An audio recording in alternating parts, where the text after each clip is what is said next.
एक विवाह ऐसा भी भाग 10। कुणाल ने पूर्वी की ओर देखा तो उसकी धड़कनें तेज हो गई। वो उसके करीब जाने लगा। पूर्वी ने उसे आते हुए देखा और तुरंत उठ खड़ी हो गई।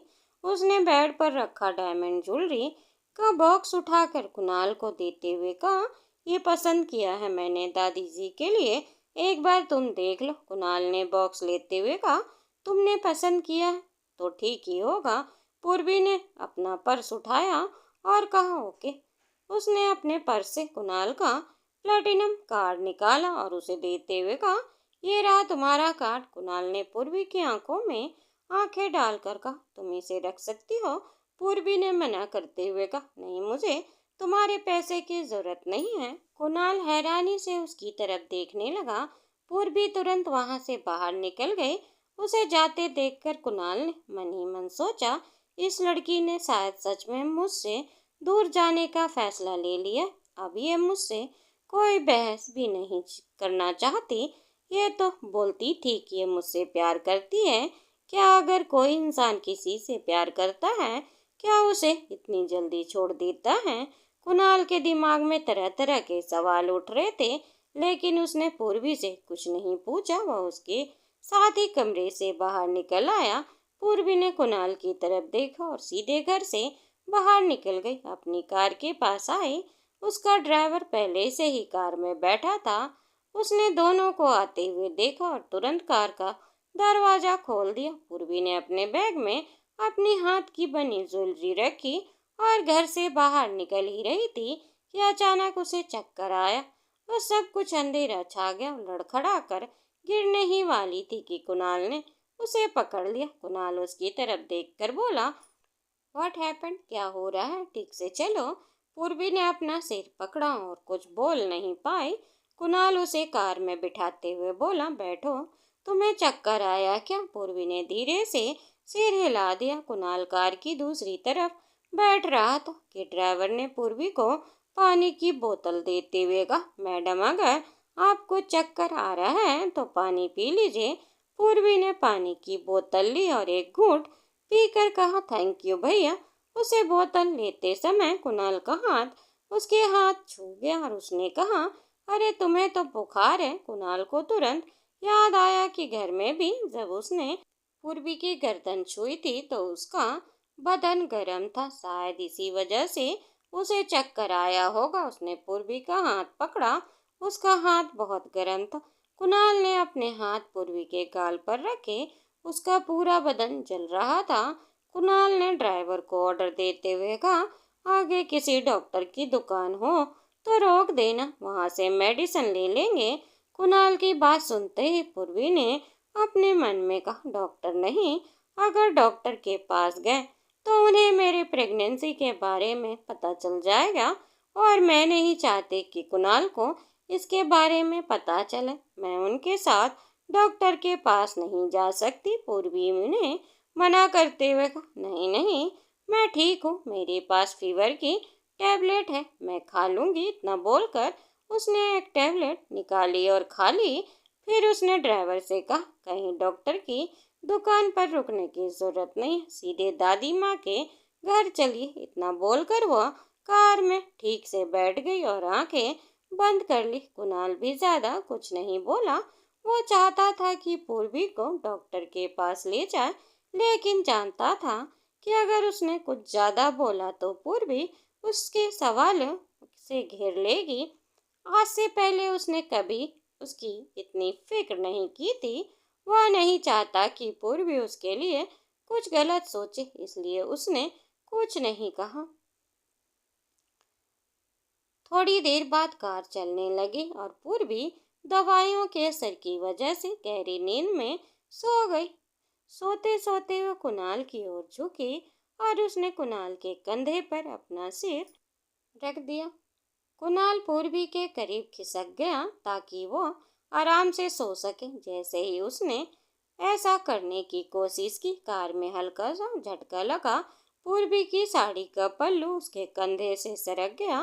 कुणाल पूर्वी के चेहरे की तरफ देख रहा था और उसकी नज़र पूर्वी की क्लीवेज पर पड़ी। पूर्वी सो रही थी और वो अपना पल्लू ठीक नहीं कर पाए। कुणाल उसे देखने लगा। तभी उसने देखा आगे ड्राइवर शीशे में उन दोनों को देख रहा था। ड्राइवर की नजर पूर्वी पर पड़ते ही कुणाल ने उसे गुस्से से घूरते हुए देखा। ड्राइवर ने तुरंत कार का फ्रंट मिरर नीचे की ओर झुका लिया। कुणाल ने धीरे से अपना हाथ बढ़ाकर पूर्वी के पल्लू ठीक किया। उसके हाथ पूर्वी के गाल पर पड़ा। पूर्वी को बुखार अभी भी बहुत ज्यादा था। उसका पूरा बदन जल रहा था। कुणाल ने अपना कोट को उठाया और उसे पूर्वी के ऊपर डाल दिया। फिर उसने ड्राइवर की ओर देखते हुए कहा, कार रोक दो कुणाल के। ड्राइवर ने तुरंत कार रोक दी। कुणाल थोड़ा सा साइड में होकर पूर्वी के बिल्कुल पास जाकर बैठ गया ताकि उसे ठंड न लगे और वो आराम से सो पाए। और उसने कार का एसी भी बंद करने को बोल दिया था। ठीक से एडजस्ट होने के बाद कुणाल ने ड्राइवर को दोबारा से ड्राइव करने के लिए कहा और उसने कहने पर ड्राइवर कार स्टार्ट की और वो लोग वहां से आगे निकल गए। पूरे रास्ते पूर्वी कुणाल के कंधे पर सिर रख कर सोती रही और कुणाल को उसकी धड़कनें महसूस हो रही थी। कुणाल एकटक बस उसके चेहरे की ओर देख रहा था। कुणाल को कहीं ना कहीं पूर्वी की इस तरह अपने करीब रहना बहुत अच्छा लग रहा था। आज पहली बार उसके दिल में एक अजीब सी सुकून था। वह पूर्वी के हाथ को धीरे से सहलाते हुए बोला, पता नहीं क्यों ये लड़की अब मुझे इतनी अच्छी लग रही है और मुझे इसके करीब आने में इतना सुकून क्यों मिल रहा है। आज से पहले तो मुझे कभी ऐसा कुछ फील नहीं हुआ और अब जब ये मुझसे तलाक लेने को तैयार है तो मैं इसकी तरफ अट्रैक्ट हो रहा हूँ। ऐसा क्यों हो रहा है मेरे साथ? कुणाल ये सोच ही रहा था कि उसने धीरे से पूर्वी के चेहरे के करीब आकर उसके चेहरे को ध्यान से देखा और उसके हाथों को धीरे धीरे सहलाने लगा। वो दोनों पिछले 2 घंटे से कार में बैठे हुए थे। पूर्वी गहरी नींद में सो रही थी कि अचानक कार में एक झटका लगा। पूर्वी जो गहरी नींद में सो रही थी आगे की ओर गिर गई। कुणाल ने तुरंत उसकी कमर पकड़कर एकदम संभालते हुए उसे अपने पास खींच लिया। वो ड्राइवर की ओर देखकर तेज आवाज में चिल्लाया, क्या कर रहे हो तुम? धीरे से गाड़ी चलाओ। ड्राइवर ने तुरंत माफी मांगते हुए कहा, आई एम सॉरी सर, लेकिन मुझे नहीं पता था यहाँ पर इतना बड़ा स्पीड ब्रेकर होगा। Sorry sir. कुणाल कुछ बोलने ही जा रहा था कि पूर्वी की आंखें खुल गई। उसने अपने ऊपर कुणाल को कोट देखा और कुणाल का हाथ अपनी कमर पर महसूस किया। वह हैरानी से कुणाल के चेहरे की ओर देखने लगी। कुणाल ने उसे देखते हुए धीमी आवाज में कहा, तुम ठीक हो ना? उसकी बात का जवाब दिए बिना ही पूर्वी ने कुणाल का कोट हटाया और अपनी साड़ी का पल्लू ठीक करने लगी। कुणाल ने भी तुरंत अपना हाथ उसकी कमर से हटा लिया। वो दोनों एक दूसरे की ओर देख रहे थे लेकिन किसी ने कुछ नहीं बोला। पूर्वी कुणाल से थोड़ा दूर हटकर खिसक गई और ड्राइवर से बोली, कार क्यों रुकी है? प्लीज चलिए, नहीं तो हमें और देर हो जाएगी। कुणाल ने तुरंत मना करते हुए कहा, नहीं, अभी तुम्हारा बुखार उतरा नहीं है। अगर तुम ऐसे ट्रैवल करती रहोगी तो बुखार वापस आ जाएगा। कुणाल की आवाज सुनकर पूर्वी ने उसे देखते हुए धीमी आवाज में बोली, कुणाल, तुम्हें मेरी इतनी फिक्र करने की जरूरत नहीं है, मैं ठीक हूँ। कुणाल ने अपना चेहरा दूसरी तरफ करते हुए कहा, मैं तुम्हारी कोई फिक्र नहीं कर रहा हूँ और वैसे भी मुझे तुम्हारी फिक्र करने का कोई शौक भी नहीं है। मैं बस इसीलिए बोल रहा था ताकि तुम दादी के पास पहुँचो तो बीमार हालत में ना हो। अगर तुम दादी के सामने इस तरह लड़खड़ा कर गिरोगी तो मुझ पर ज्यादा गुस्सा करेंगी, इसलिए मैं तुम्हारी फिक्र नहीं अपनी फिक्र कर रहा हूँ। इतना बोलकर कुणाल खिड़की से बाहर देखने लगा। कुणाल का ये सब बोलना भी पूर्वी के लिए बिल्कुल नॉर्मल था। उसने धीमी आवाज में कहा, हाँ भला तुम मेरी फिक्र क्यों करोगे? इतना बोलकर उसने भी खिड़की से बाहर देखना शुरू कर दिया। थोड़ी देर बाद वो एक बड़े से बंगले के पास पहुंचे जो दिखने में बहुत पुराने आर्किटेक्चर का बना हुआ लग रहा था, लेकिन उसे क्लासिक डिजाइन में उसकी खूबसूरती आज भी बरकरार थी। जैसे ही कार वहां रुकी, कुणाल तुरंत कार से बाहर निकला और पूर्वी ने भी कार का दरवाजा खोला। जैसे ही वो बाहर निकली, कुणाल उसके बगल में आकर खड़ा हो गया। पूर्वी को जैसे ही कुणाल अपने बगल में खड़ा पाया, वह हैरानी से उसकी ओर देखने लगी। कुणाल ने पूर्वी की कमर पर हाथ रखते हुए उसने अपनी ओर खींचा और कहा, दादी के सामने ज्यादा कुछ बोलने की जरूरत नहीं है। अगर तुमने उन्हें तलाक की बात बताई या उनसे कोई भी सिंपैथी लेने की कोशिश की तो मैं तुम्हारे साथ क्या करूंगा। कुणाल बोल ही रहा था कि पूर्वी ने उसके चेहरे की ओर देखते हुए कहा, कुछ नहीं कहने वाली मैं दादी से। तुम्हें बिल्कुल टेंशन मत लो और तुम्हें ये सब दिखावा करने की भी जरूरत नहीं है। इतना बोलकर उसने कुणाल का हाथ अपनी कमर से हटाने की कोशिश की, लेकिन कुणाल ने उसकी कमर को मजबूती से पकड़ते हुए कहा, अब हम यहाँ हैं, थोड़ा दिखावा करना पड़ेगा। मैं नहीं चाहता कि दादी को किसी बात का शक हो, इसीलिए ज्यादा कुछ सोचने की जरूरत नहीं है। चुपचाप चलो अंदर। पूर्वी ने अपनी साड़ी का पल्लू ठीक किया और बिना कुछ बोले हवेली की सीढ़ियों पर चलने लगी। तभी पूर्वी को हल्का चक्कर आया और वो अपना सिर पकड़कर 1 मिनट के लिए रुक गई।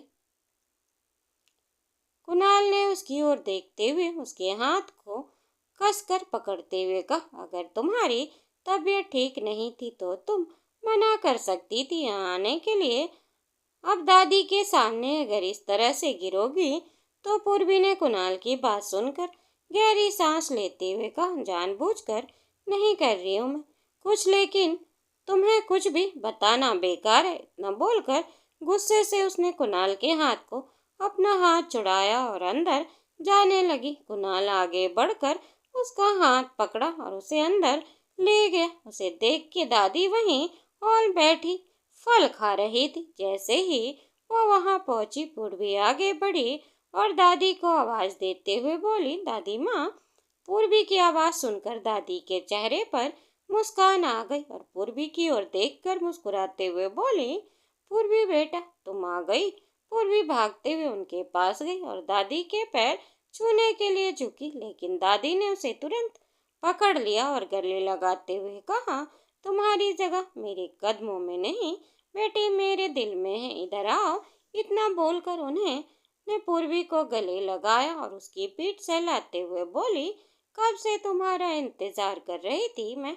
पूर्वी ने मुस्कुराते हुए कहा, हाँ दादी, हम निकल तो पहले ही आए थे, लेकिन रास्ते में ट्रैफिक ज्यादा था, इसीलिए देर हो गई। पूर्वी इतना बोल ही रही थी कि दादी ने पूर्वी के गाल को छुआ और उसके माथे को चूमते हुए कहा, कब से मेरी आंखें तुम दोनों को देखने के लिए तरस रही थी। अब बैठो, मैं यहाँ।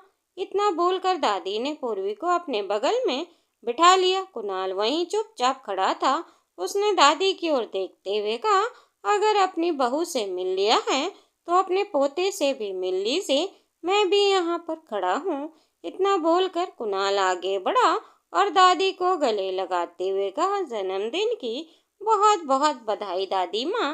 दादी ने उसके पास बुलाकर अपने बगल में बिठाते हुए कहा, तुझसे मैं थोड़ी नाराज हूँ, लेकिन याद मैंने तुझे भी बहुत किया है। इतना बोलकर दादी ने कुणाल का हाथ पकड़ा और पूर्वी का हाथ पकड़कर उन दोनों की ओर देखते हुए कहा, लेकिन तुम दोनों को अपनी आंखों के सामने देखकर बड़ा अच्छा लग रहा था।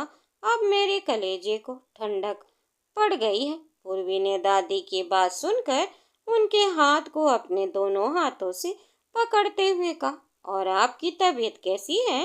आप अपनी सारी दवाइयाँ ठीक से ले रही हैं ना? दादी मुस्कुराते हुए बोली, हाँ अब मैं बिल्कुल ठीक हूँ और अब तुम्हें देख लिया और अच्छी हो जाऊंगी। इतना बोलकर उन्होंने पूर्वी के गाल पर हाथ रखा। पूर्वी को अभी भी हल्का बुखार था। दादी ने जैसे ही पूर्वी को छुआ, उसकी ओर देखकर बोली, बेटा तुम्हें बुखार है क्या? उन्होंने कुणाल की ओर देखा। कुणाल अपना तो कुछ नहीं कहा, वो पूर्वी की तरफ देखने लगा जैसे कि पूर्वी ने कोई बहुत बड़ी गलती कर दी हो। लेकिन पूर्वी ने तुरंत बोला, नहीं नहीं दादी माँ, मुझे बुखार नहीं है। दादी ने पूर्वी की गर्दन छूते हुए कहा, लेकिन तुम्हारा शरीर गर्म चल रहा है। पूर्वी मुस्कुराते बोली, नहीं दादी माँ, इतनी देर तक कार में बैठ कर आई हूँ ना, इसीलिए बॉडी थोड़ी गर्म होगी। अभी फ्रेश होंगी तो ठीक हो जाएगा। दादी ने उसकी बात सुनकर कहा, तो फिर जाओ फ्रेश होकर आओ, फिर हम आराम से बैठकर बातें करेंगे। कुणाल चुपचाप वहीं बैठा था, क्योंकि उसे पता था पूर्वी झूठ बोल रही। उसे सच में काफी तेज बुखार था। कुणाल ने अपनी दादी की बात सुनकर कहा, माँ पापा और चाचा कहाँ हैं? और आपका बर्थडे सेलिब्रेट करने के लिए बुआ और फूफा अभी तक आए नहीं क्या? कुणाल की बात सुनकर वह भी मुस्कुराई।